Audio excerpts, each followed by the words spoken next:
Dan, it's really exciting to have you here with us. I've got your book, Flash Foresight. You're a Wall Street Journal best-selling author, one of the leading futurists in the world, top business consultant to some of the largest corporations around. And we've had the pleasure of kind of getting to know you and start working with you for helping CPAs in the finance accounting profession. So welcome. Yeah, thank you. And big thing we've been talking about is this idea of CPAs trying to keep up with change. So tell us a little bit about just kind of how you're thinking about it and about your experience in terms of what we're doing together and how we're working on this. Well, keeping up is difficult because everything is going so fast. And one of the things that we teach in being anticipatory is to skip keeping up.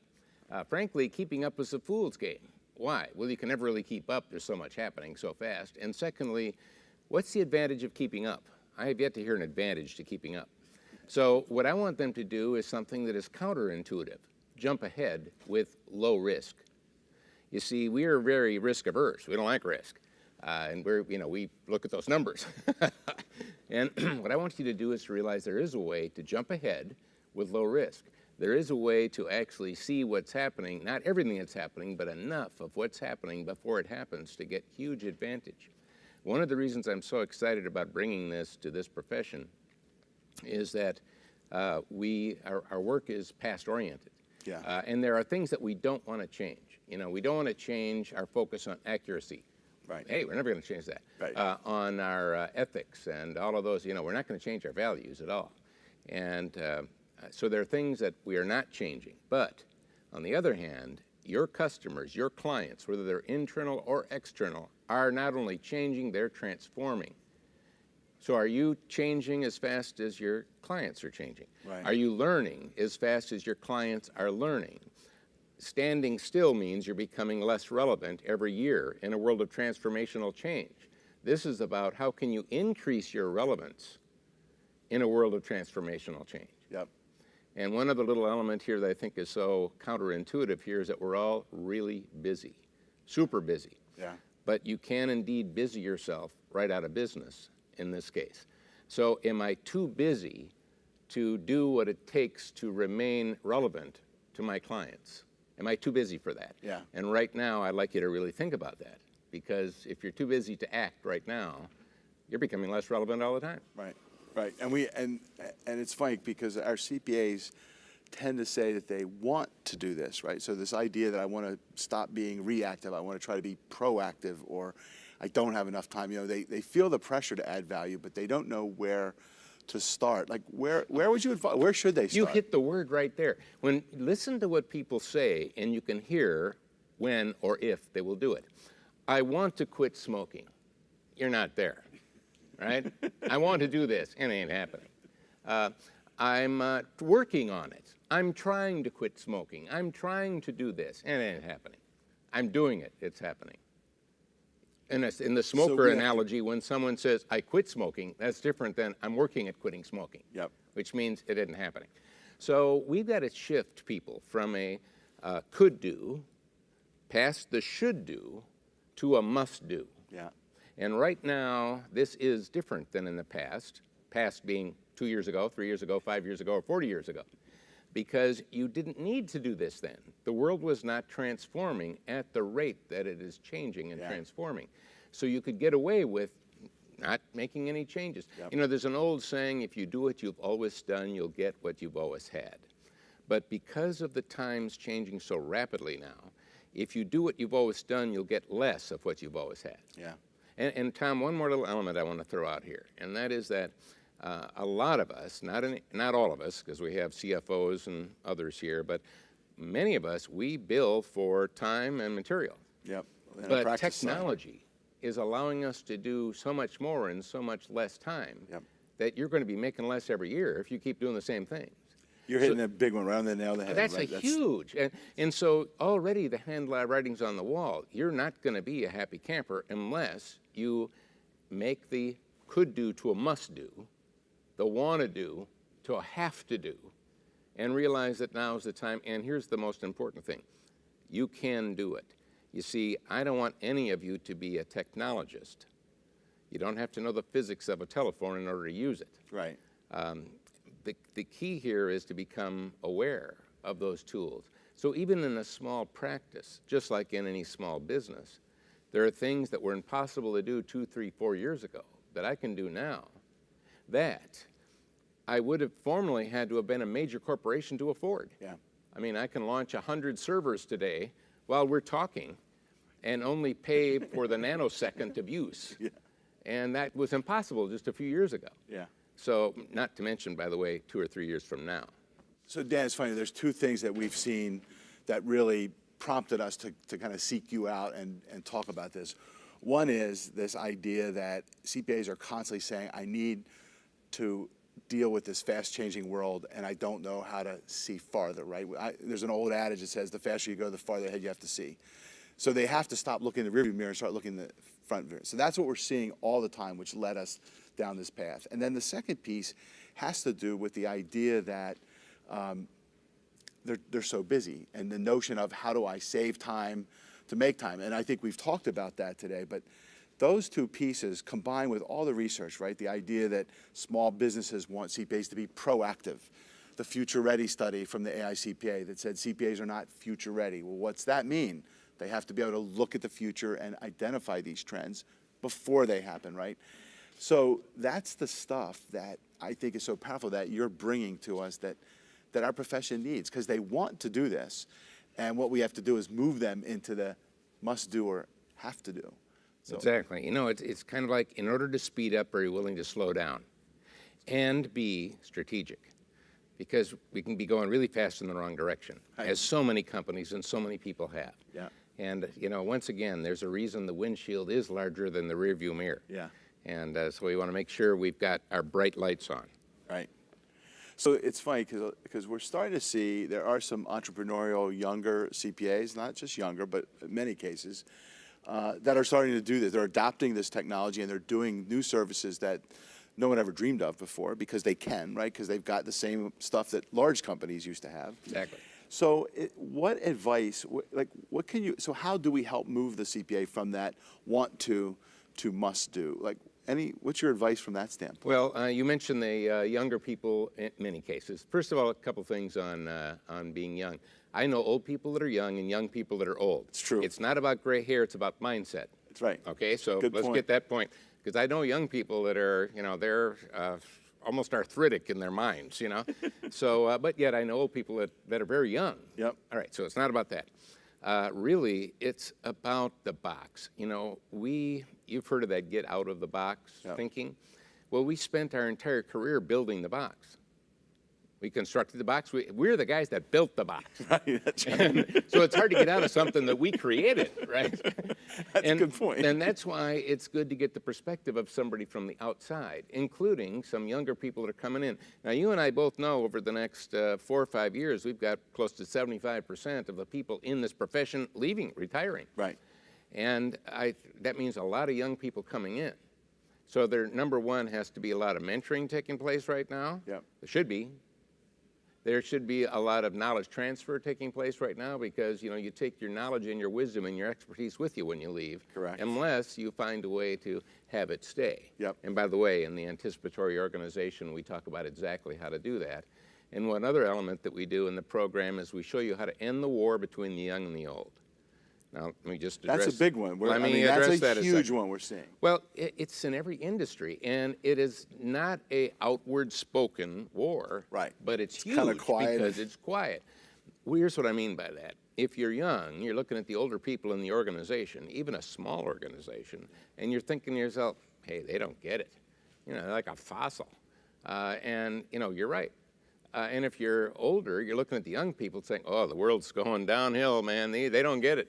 And by the way, hey, you're right, unless we end the war and realize we have a perfect fit. We need each other. If you're older, you have knowledge, you have experience, you have solved many problems, you've worked with such a wide variety of clients. You have something the young don't have. You can't take a PhD class on wisdom and experience and walk away with anything. That's your gold if you're older. But you also, because that means you also have a very well-fortified box that you've built, it's hard to get out of it. Right. And the young people, they don't have all of that baggage, which is good and bad Right. in a world of transformational change. but they also have a knowledge of technology that's very different than us. So when we actually learn to end that war, which we spend some good time with in this training program, we can end up working together in new and powerful ways and turn negatives into positives. That's exciting, and it's we're hearing this. We've been doing a lot of work in this whole generational notion, and I think you're exactly right. I think even the idea of reverse mentoring, right, where you have the young people mentoring Absolutely. the older people on the technology side, and let the older people mentor them on the wisdom and knowledge side, right? I mean, that's the natural way to bring a lot of that stuff together. Yeah, exactly. And again, I don't need to know what they know. They already know it. Right. You don't need to become the technologist, Right. but you do need to become aware. For example, in this profession, the cloud, huge, giant. The cloud's not going away. Right. By the way, that's a certainty. Yes. In a world of uncertainty, right? Mobility. Let me just ask you, mobility probably has that trend, that hard trend, is come on faster and bigger and more profound in everything than any other tech-driven trend ever. So let me ask you, did mobility happen to you? And most people would say, yeah, and hey, it's another thing we have to deal with, another hassle we have to deal with. By the way, if you're a Walmart or a Kmart or a retailer, you're saying, oh, geez, mobility, here we are again, showrooming and everything else. Instead of realizing what opportunity we've just been given. Yeah. The good old days of retail are ahead of us, Right. if you're a retailer. By the way, the good old days of this profession are ahead of us, not behind us, unless we sit still and do nothing right now. Yeah. Good point. Good point. Hey, listen to that one. This is opportunity. Yeah.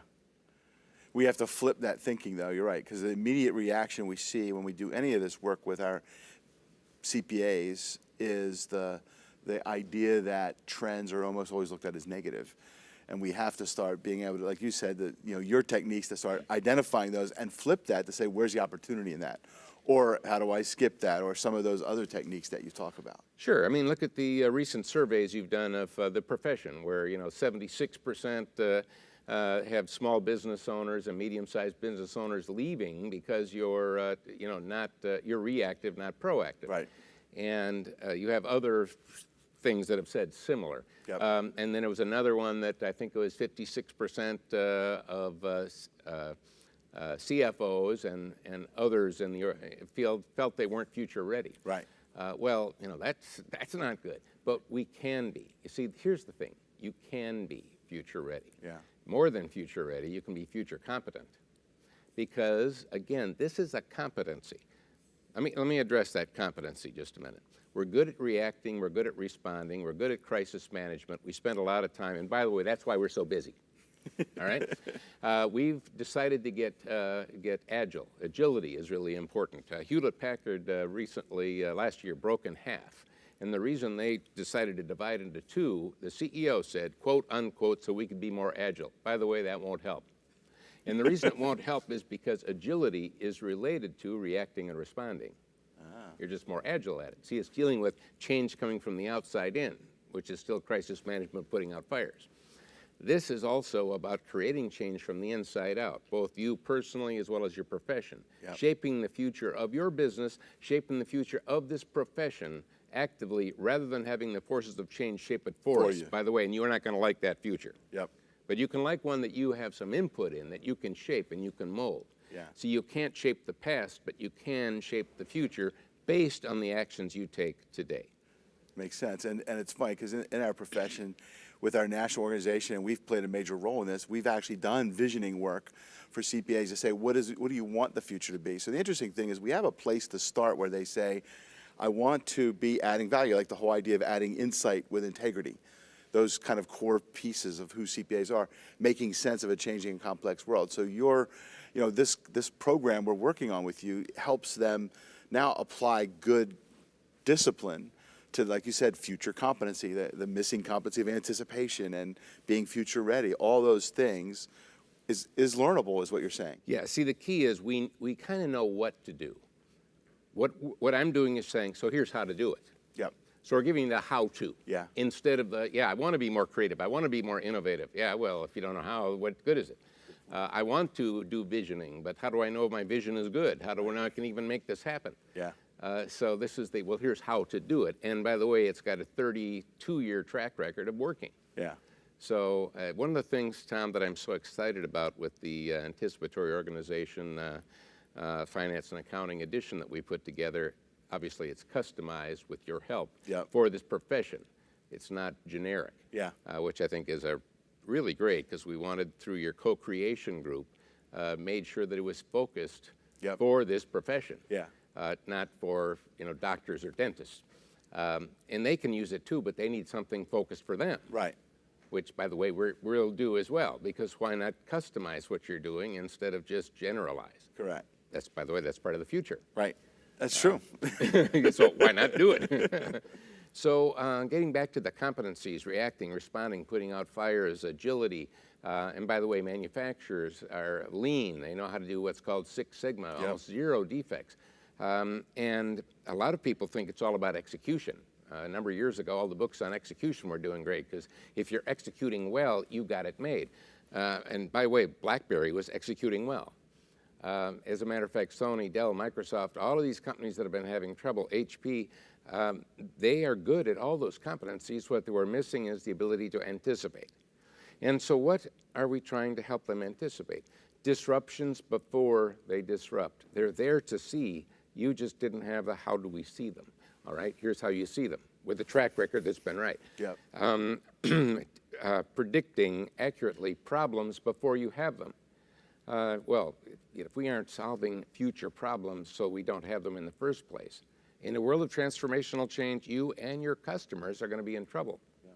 But by the way, if you can bring that to them, you can charge more and not be focused on hourly rates anymore. Yep. And that's and help them in a way that they'll never want to leave you, right? I mean, it's right. And that's true for internal, the CFO types, as well as the CPA serving a client, right? Right. So I want you to take your capabilities and your expertise with numbers, excuse me, and help me to make the invisible insight visible. That will give me some way to look forward, not just say, good, we got the past covered and you did it well and it's accurate and thank you. But rather, I want to solve predictable problems with your help. And let's just think on personal tax planning. If, let's say I'm your tax guy. Well, I'll see you once a year maybe. But if you're planning on buying a vacation home, you should be talking to me right away. Right. If you're thinking of moving, you better be talking to me right away. You're changing your will, you should be talking to me right away. You see, you should be talking to me all the time. Yeah. And I should be charging you all the time rather than once a year. But isn't this true? Isn't everything I said absolutely right? Absolutely. And I need consultative advice from an expert. That's what they want. That's what they want, even rather than just someone who's helping me with getting my taxes. Now, of course, I'm not talking about the entire profession now. I'm focusing it on tax and the practitioner. But I'm just giving you an example of how a smaller operation, even if it's one person, can actually grow their business quite substantially. Yeah. It's funny because we work with some of the large public company accounting finance teams. And when we had a roundtable of them, the biggest thing they said were actually two big things. They talked about this idea that we're pressured for innovation to support business units, and we need our accounting and finance people to be able to provide insight, to see those invisible things and help those business units. And that was number one on their list. And then that tied on to the fact that we're busier than ever. So we've got to get them over that, want to have to. But they're all saying the exact same thing. It's the first time in my 30 years in this profession that we've seen all segments, right? Small practice, big firms, big corporate, middle market, they're all wanting to do the same thing. We've got to look ahead farther, and we've got to make sense of it. And that's what this program helps them do. Well, I was just on an interview recently, and the interviewer knew that I had started 6 companies, and that I do strategic advising for the IBMs and the GEs and the Joint Chiefs and so on. And they said, so what's your most important software that you use? They were asking me, right? And I said, it's going to surprise you, but it's my calendar. And the reason that's so important is if I don't get it in the calendar, it's not going to happen. I'll be too busy. So how do I get strategic personally? I manage what needs to be done in there. So if I need to spend work not being busy, because we're all busy. I'm not telling you don't be busy. Right. But I also now need to be strategic. Yeah. And if it isn't going to happen, it's kind of like exercise. Yeah, I'm going to do that. I should do that. I must do that. Yeah. Put it in your calendar, make an appointment. Yeah. Matter of fact, if you really want to make sure you're exercising, pay for a trainer.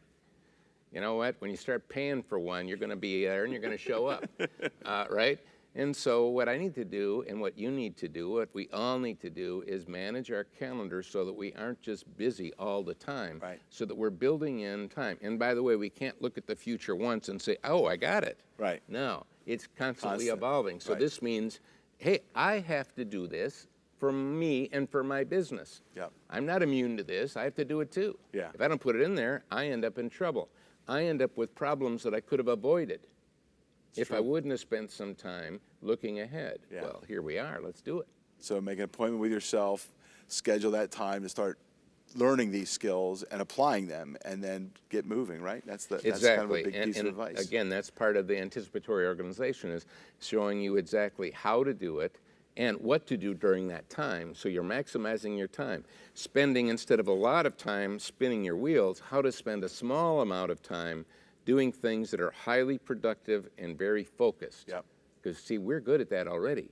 We know how to be focused. Yeah. We know how to be productive. We know how to use the tools real well that we know how to use. Right. So But it's there's giving some them a new new tools tool. now. That's it. Give them a new set of tools. So the other thing I want to make sure everyone understands, because we've read this book in our office. We have a whole book club, and it's amazing what they've come away with this, Dan. So Flash Foresight, How to See the Invisible and Do the Impossible, which is exactly what you are teaching us, which is awesome. So I want to make that plug for that book.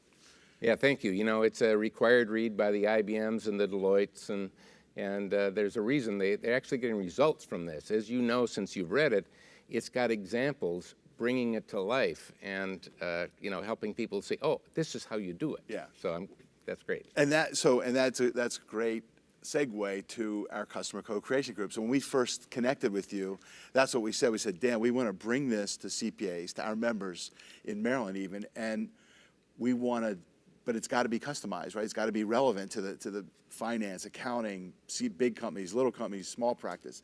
So that's what we did, and we brought this group. I call it like the Noah's Ark, but we had everyone. We had small practices, we had public companies, nonprofits. Even our young professionals group was involved in that, and they spent pretty much a day with you and your team working through capturing examples, and all those examples now have manifested in the Anticipatory Organization Accounting and Finance Edition, right?